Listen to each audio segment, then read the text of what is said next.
We're doing substance abuse part two, and we have Leah back. So this is just a robust topic, and there's just so many things with that. So I want to do two sessions, and I was able to get Leah for two. So yeah, so Leah, let's start with you. If somebody hasn't been on today, do you mind doing like a recap of your bio and your story? Yeah, Um, okay, that'd be yeah, great. So absolutely. So again, my name is Leah Lemberg Welsh. I'm in the Raleigh, North Carolina area. The reason that Tyler has brought me on today to talk about substance abuse is that I'm a person in long-term recovery. I've been sober since January 9th, 2009, specifically from IV heroin use, but I was one of those good old, you put it in front of me and I'll use it, but my go-to was heroin towards the end there.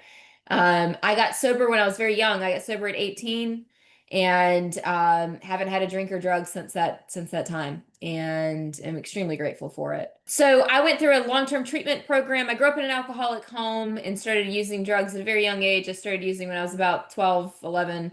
And it was all fun and games to begin with, and genuinely, like there were lots of fun times that quickly turned sour. Clearly I'd only had a run until I was 18.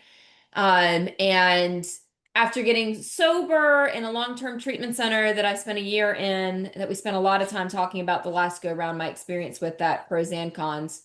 I got an undergrad degree, a master's degree that I do not use, and then got into real estate. I don't know if this was mentioned last go around or not, but I've also been married to my ex-husband was an alcoholic, is an alcoholic, and lived on that side of lived through that experience. I'm the daughter of an alcoholic, everything except a parent of up until this point.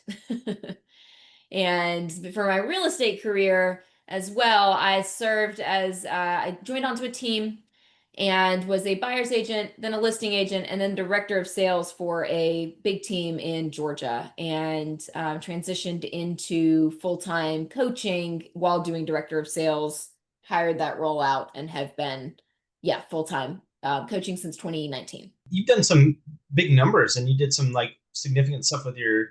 Our team certainly did. I was good. I wasn't anything insane. I consistently closed about, well, I should say, compared to some of the clients that I work with is what I mean by that. I consistently closed about 75 units a year, which is, yeah, huge, outstanding.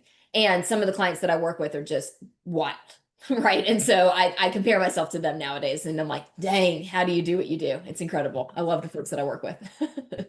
And you coach, and who's your like normal profile of somebody that you coach? Yeah, I coach a lot of big teams specifically, although I do have a couple of intentionally smaller teams and or a couple of solo agents that we've intentionally dismantled the team and brought it back down to what made sense for their life and what they wanted to actually do versus what they felt like they needed to do or what they were told that they should do. I love working with the big teams. I love some of the messy problems and the scaling of a business. But what I really enjoy working with is owners of businesses, whether that's solo, small team, large team, that are looking for more out of life than just work. I really enjoy creating a business, again, however that scales and whatever that means for them, that is giving them the life that they want, not just being stuck in the grind of working. Last time, one of the main question you said you wanted to start out with or make sure to mention was what's the difference between struggling with addiction versus being an addict? And so I I'm wrote, so glad. yep, Yeah, yep, I'm glad we came towards that towards the very end, and then I yep. realized, like, gosh, that's an important distinction, I believe. There, and I want to just preempt this by saying I mentioned last call that I come from a 12-step background in my recovery space. So AA, NA, that's kind of my basis of recovery. And that's not for everyone. And I don't think that everyone needs to adopt that. So I just want to say that the things that I'm going to say in my perspective are based out of that realm. That doesn't make it right or wrong. It's just my perspective. So, um, in one of those books of literature that talked about it's the Alcoholics Anonymous book. It doesn't matter. I'll just say it. In one of those books, they talk about the difference between a problem drinker and someone who is struggling with alcoholism as they define it. And I do think that there is a distinction to be made. There are lots of folks that I was using with in my community that were addicted to the substance Absolutely, because we were using highly addictive, physically addictive substances that don't necessarily to this day struggle with the same thought patterns and issues that I do. For example, I'm trying not to out people too. So there's someone who I'm very close with who was right there in the trenches with me that was using the same drugs that I was using and was just as bad off as I was. However, when they stopped using, they don't have the same obsessive thinking. And it's the obsessive thinking that gets in my way from being able to personally use any other substances as well. So I made the joke the last time we were talking about my experience in long-term treatment that one of the things that got me to long-term treatment was that I spent my entire time in inpatient treatment explaining that it's okay, I'll just use these drugs, but I won't use these drugs and it'll be okay, and you can drug test me and we'll all be cool with it. Right. And we joked about the boomer text that my dad sent back in the letter, right, in all caps, and was like, do what you want, but you're not coming home. What I now know to be true is that there's anything for me can lead back to drugs and alcohol to a really heavy level that's not sustainable, that's dangerous, that I can't keep up with. So personally, I'm not California sober. I am sober sober. I don't know if anyone's familiar with that phrase. Like I don't smoke weed. I don't drink alcohol, even though the major thing for me were opiates.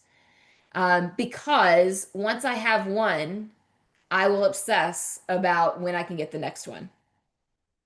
And that to me is the distinction between someone who's truly struggling with a substance abuse disorder, an alcoholic or an addict, as we say in layman's terms, or someone who has had problematic drinking or problematic drug use, right? So the friend that I was talking about earlier had been removed from drugs, and particularly those highly addictive ones, for a very long time, changed their life, got around different people, has a successful job, all the things, and will occasionally drink alcohol and doesn't obsess about it at all, right? Versus, I think I maybe joked around last call as well about the using dreams that I have. The whole dream is focused on getting to a place where I could use privately by myself. Mm. And that's what happens when I'm using or drinking is I'm just obsessed with how can I get the next one and who's going to leave me alone so that I can do what I want to do in the excess that I want to do it. So do there's like that talk, and I think it's newer about like having a brain, like an addict brain versus a non-addict brain. Is that a concept that you agree with? I do. I do. I do. And that's something that's been talked about again in 12-step recovery rooms for a long, long, long time. It's been a part of our culture or our subculture for a long time to talk about someone who's has again problem drinker versus someone who is alcoholic.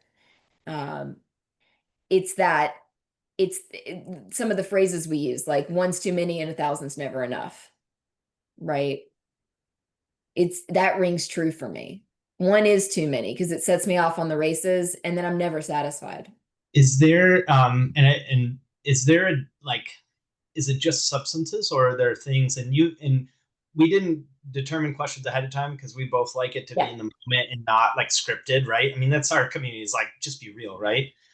So are there certain, is it just substances, or are there other things that, like, can it be TV, can it be caffeine for you, or is it more? Ironically, I can't handle caffeine at all. I spin out. Like I can't, it's awful. You should, if you ever want to see me really uncomfortable these days, sit down and have a cup of coffee with me and you will see I can't handle it. I have spun out in other addictive ways.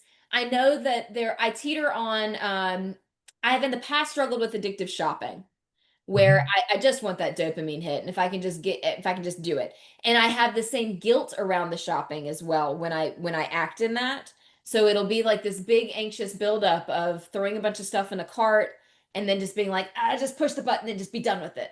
Rather than any kind of like normal, rational, I'm going to think about whether this is needed. It was just I'm just doing it. And to detox from that, so to speak, there was a time many years ago. This was back like I can remember it was when it was before real estate. It was like 2013. Um, when I did like a hard no shopping rule. Like I will not spend any money on anything new and blogged about it. I had a whole blog about it at the time too. Um, for a period of time. I think it was a 90-day period that I did that. Yeah. Other folks, I have good friends who have addictively gotten into working out and eating habits after getting sober. And so I do think that it tends to be something that we have to watch out for.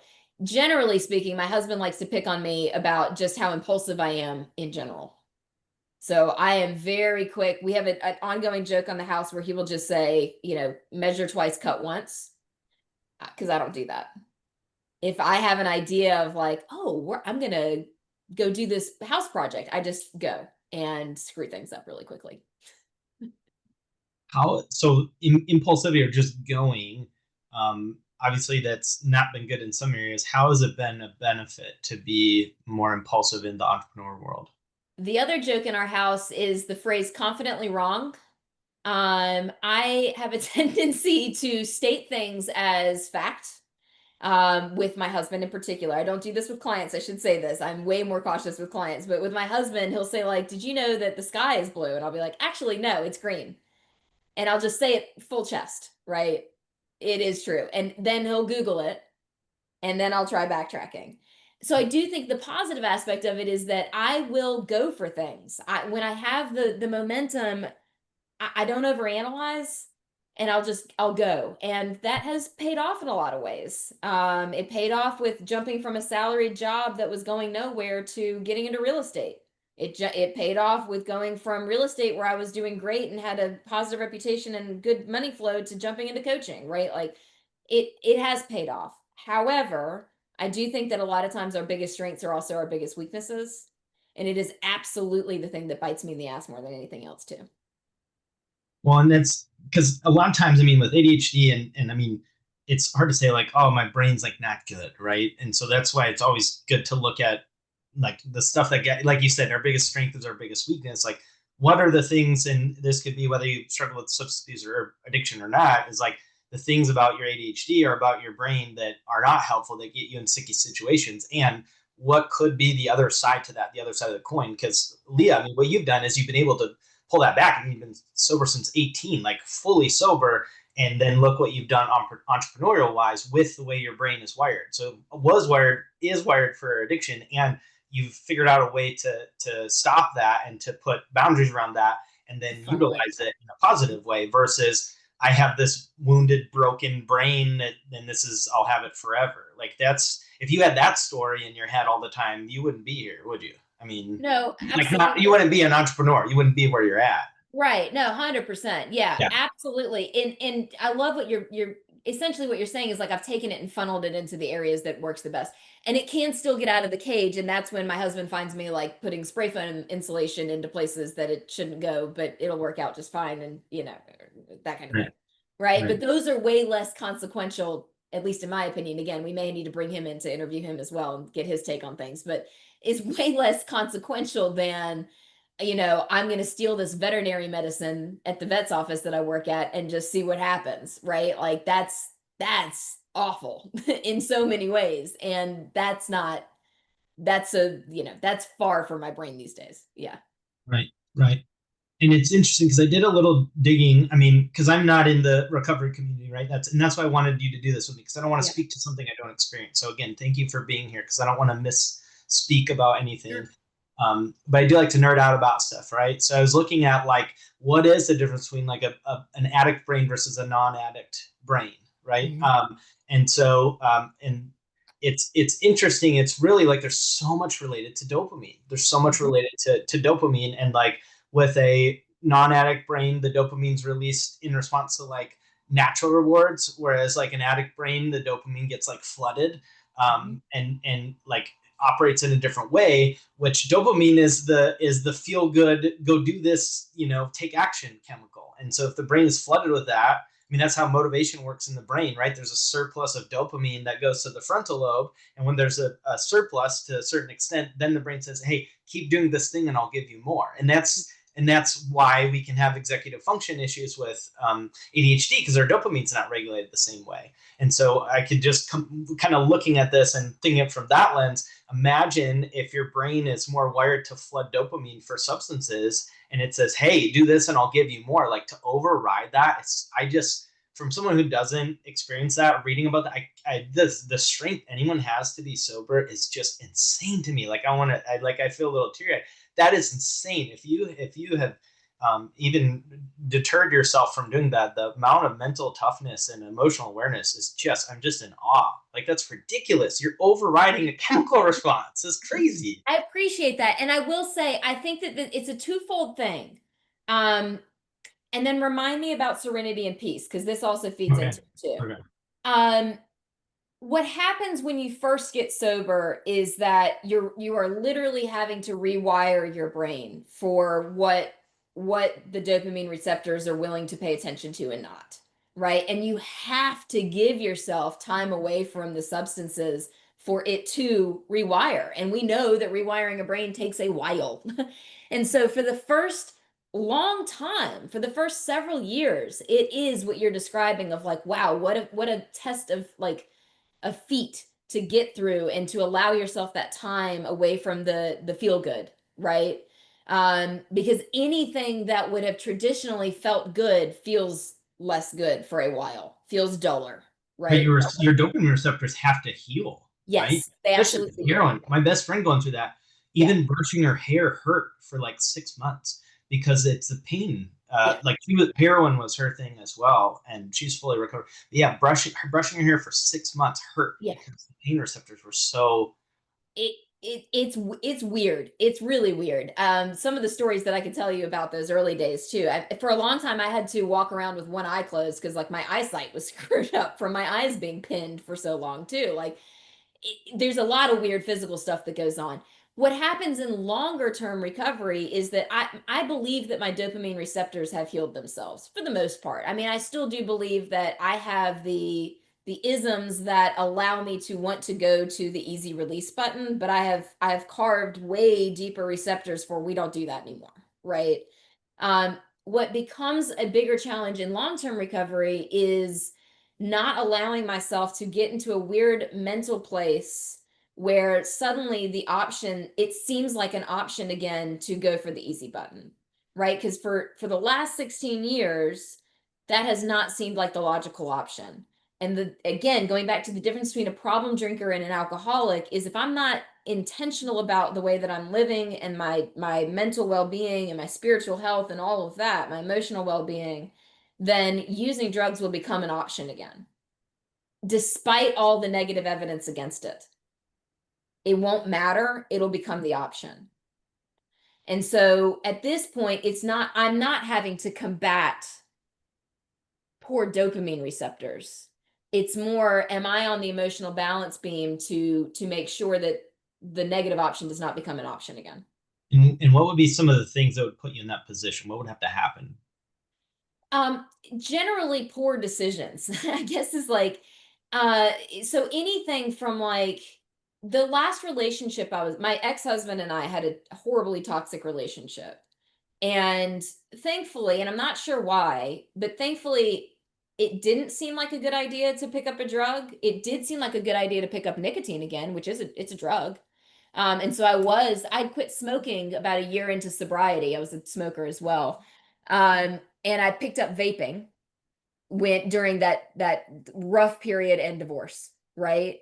And that was also, just by the way, I vaped like an addict. I vaped secretively all the time. No one could know about it. If I was at like mega camp or family reunion, I was hiding and doing it. Like no one could know about it. Like it was a very weird addicty way of doing it, right? Um, but heavy stress, behaving poorly, doing things that are out of integrity. I used to love stealing when I was an addict. I would steal from everywhere, everyone and everything in every store. It did not matter.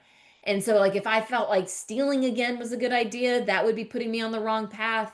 Uh, just little things that kind of chip away at like what I believe to be okay for myself these days, making compromises with myself. Hmm. So violating your core values, and Yeah. it's like little at a time, like Yeah. over time, and then you get to a point, and then that point where it's like, okay, this is an option, and does it feel like that's an option because you're trying to numb out, because you're in pain, because you're uncomfortable, because it's just. My My MO was, I do believe that a lot of my using early on was running from pain, was running from bad family situations, etc., and wanting to check out while still being present.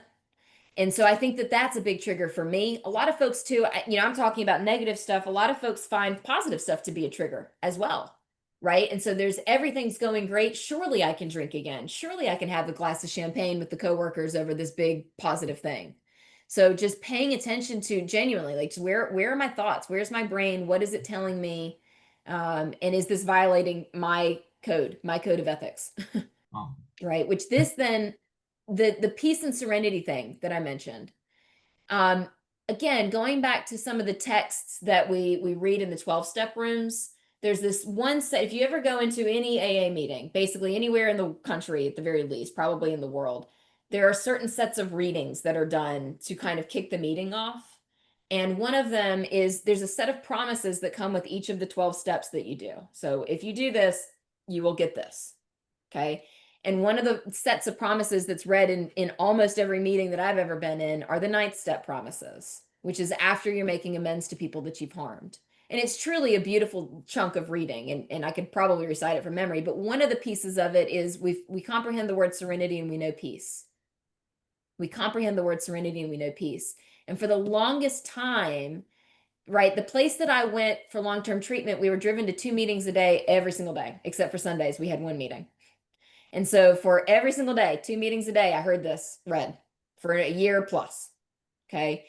And that line really irritated me because to me, I didn't understand. I did not comprehend the word serenity and I did not know peace unless I was nodding out on heroin. That's what I meant. I knew that to mean.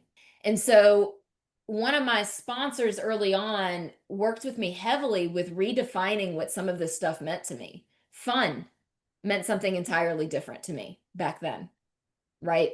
Peace, serenity, friendship, all of this. I had this really distorted view of what it meant.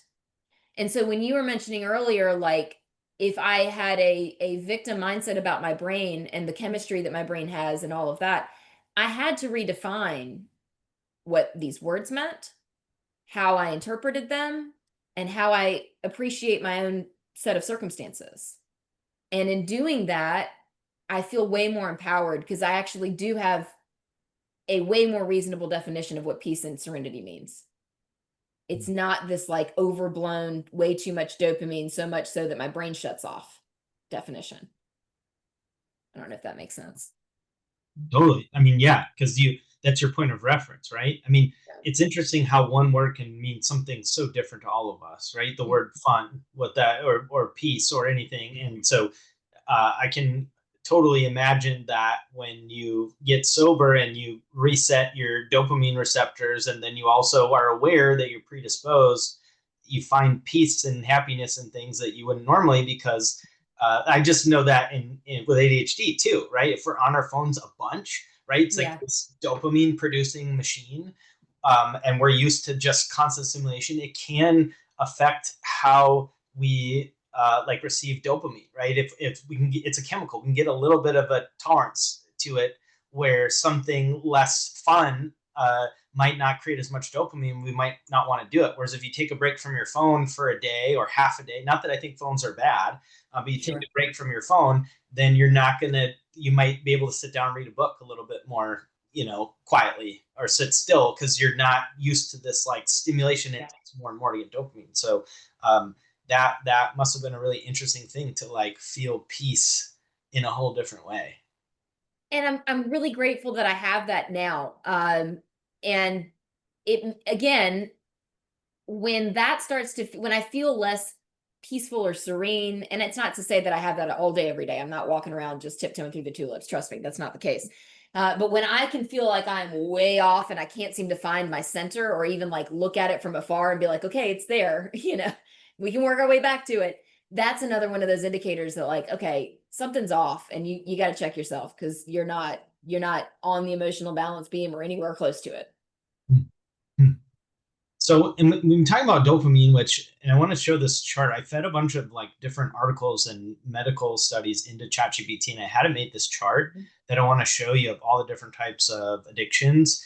and what the main chemicals are. Now, this is me taking articles and putting in ChatGPT, so don't take this as fact. If it resonates, great. If it doesn't, that's okay. So I'm not the expert on this. I just thought it was really interesting, right? So these are the types of different addictions. They're all mostly substances. You'll see we've got some other ones down here. And then like, what's the neurochemical driver?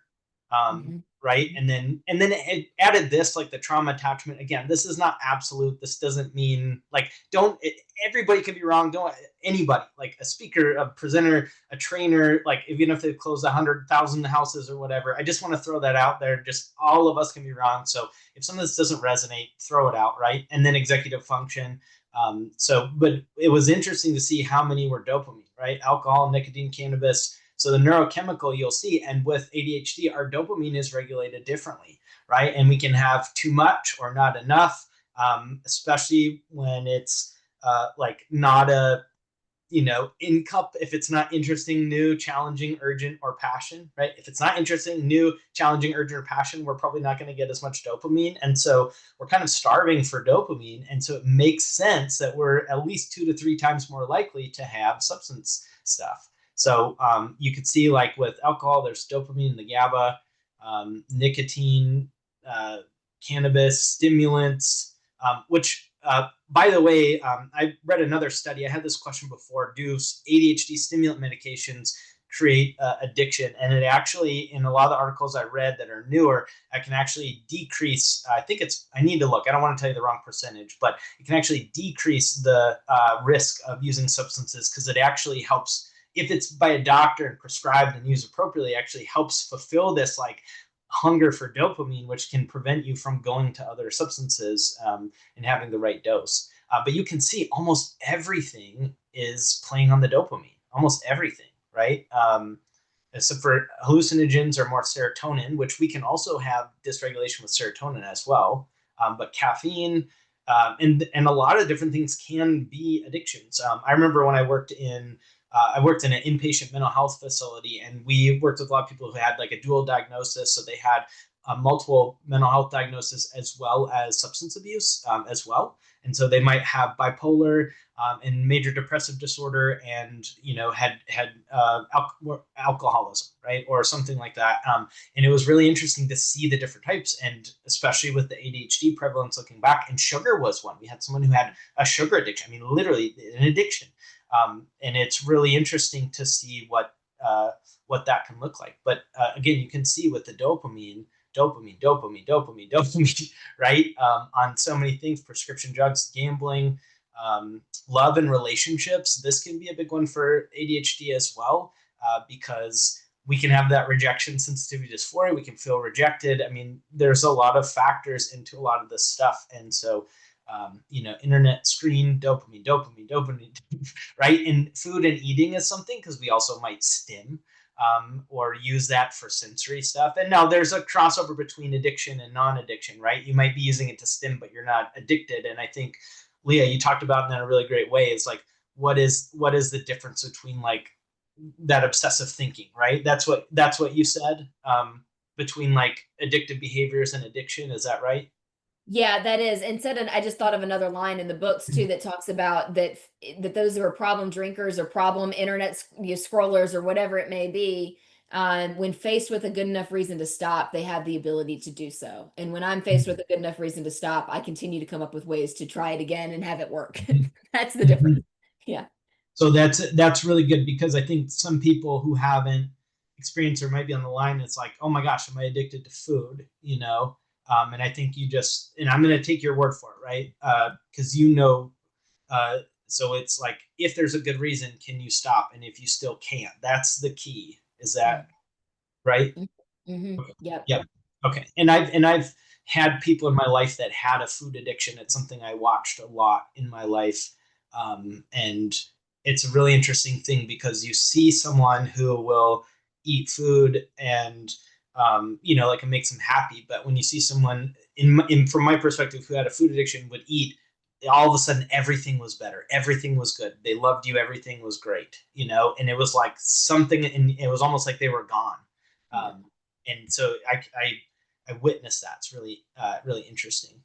Now, this could be stimming. It could be, there's a lot of reasons that you might go for food that aren't addiction, but are tied to ADHD. But yeah, shopping, workaholism, that can happen as well. Exercise, plastic surgery, cosmetic, that's a thing.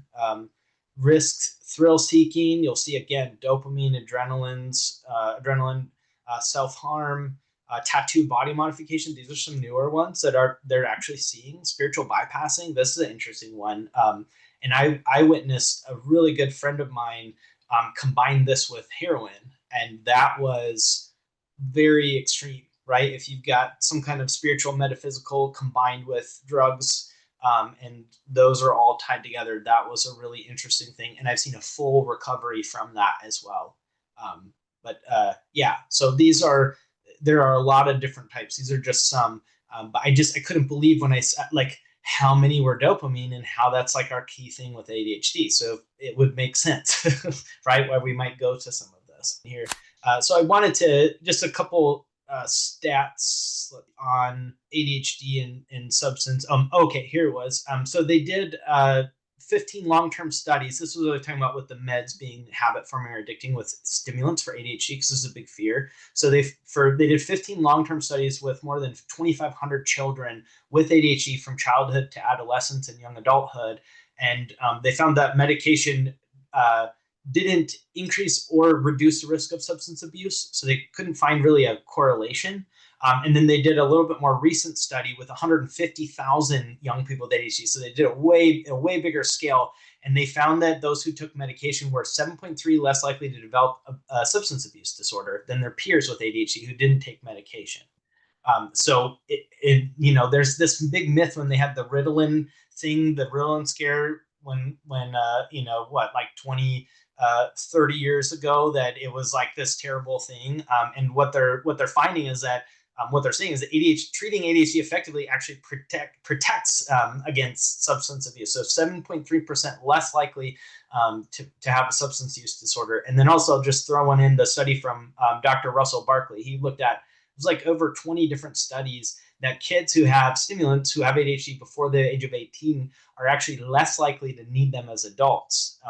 Stimulants, because it helps form those neural pathways as the brains are growing, and actually like helps with our traits. And so I've had a lot of parents that are really scared to get their kids on meds. And I would just encourage you to go to an ADHD center or a doctor that really knows, that specializes in kids with ADHD, not just a primary care doctor, because there's just more and more research. And if you don't like the meds that you take and you don't feel good, then that's probably not the med for you.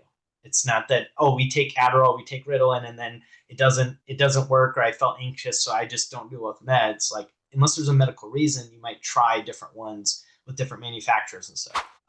Leah, do you have any like last things you want to leave with everybody? Besides, like, thank you so much, but holy smokes. Oh my goodness, it is such a pleasure. Truly. The only thing I'll say is I'm very much an open book. And so if at any point in time there is something that comes up that you feel like, gosh, I would love to pick her brain about this, there's nothing that you can ask me that is going to throw me off, or that I'm going to be like, oh God, why'd you ask me that? Like, and truly, like I exist on social media, as does everyone else. And you're welcome to reach out to me at any point in time with any kind of random question. I write a blog every other week, and that gets published on the website, but it also gets published via a newsletter if you want to sign up for that, so that you don't have to remember to go to a website, that I would never do personally. It could just hit your inbox. You're welcome to. Also, don't feel like you need to. But that's just kind of my ponderings and thoughts. And here's what's happening in the real estate world. And here's this random thing that I'm relating back to business when I'm talking about, wandering around my garden. So. Cool. Yeah, and you got some good stuff on Facebook. You're doing stuff there. Yep. And Good on stuff Instagram. there. Yeah. That's so cool. And again, thank you so much to Leah for being here, and anybody that has like been able to overcome substance abuse or addiction. Oh my gosh, you are incredible. So thank you for being here. So join us next week, Tuesday, free calls, right? And we will be interviewing with Bill DeVore. So thank you again, Leah. Thanks for being here, and have a wonderful rest of your day, guys. All right. My pleasure. Bye, guys. All right. Bye.